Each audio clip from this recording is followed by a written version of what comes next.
Hi friends, आज मैं फिर से ले आया हूँ आपके लिए बहुत ज़्यादा मोटिवेशनल स्टोरी। तो प्लीज़ इसे ध्यान से सुनिएगा और पढ़ने का कोशिश कीजिए। चलिए बिना वक्त गवाए इस कहानी को शुरू करते हैं। शीर्षक का नाम है समय और परिस्थितियाँ। एक बार की बात है, एक गांव में 4 भाई बहन और उनके बूढ़े माँ बाप रहते थे। उनके सबसे बड़े लड़के का नाम मयूर था, बीच वाले का राहुल और सबसे छोटे का चिंतन था। उसकी बहन का नाम कविता था। उनका गुजारा बहुत मुश्किल से होता था। इसी चिंता में एक दिन उनके पिताजी मनोहर जी का देहांत हो गया।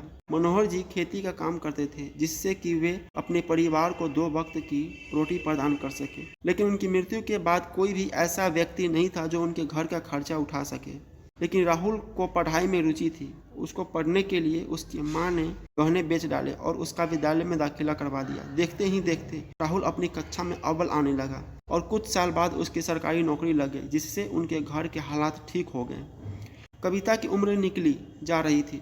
उन्होंने उसके लिए वर देखना शुरू कर दिया। वो थोड़ी सांवले रंग की थी, तो थोड़ी मुश्किलें आ रही थी। आखिर में वर मिल गया और उनका विवाह हो गया। कविता का पति दारू पीता था, नशा करता था और बात बात पर कविता पे हाथ उठाता था। बहुत परेशान होकर कविता अपने मैके लौट आई और वह सदमे में चली गई। उसके परिवार ने उसे बहुत समझाया। राहुल को यह बात बर्दाश्त नहीं हुई और वह उस लड़के से भिड़ने चला गया और उसे घरेलू हिंसा के जुर्म में गिरफ्तार करवा दिया। इस कहानी से हमें यह शिक्षा मिलती है कि हमें हर समस्याओं का सामना डटकर करना चाहिए और किसी भी परिस्थिति में घबराना नहीं चाहिए। तो फ्रेंड्स, कैसा लगा स्टोरी कमेंट करके बताइए और हमारे चैनल को सब्सक्राइब जरूर कर दीजिए। मिलते हैं अगले स्टोरी में।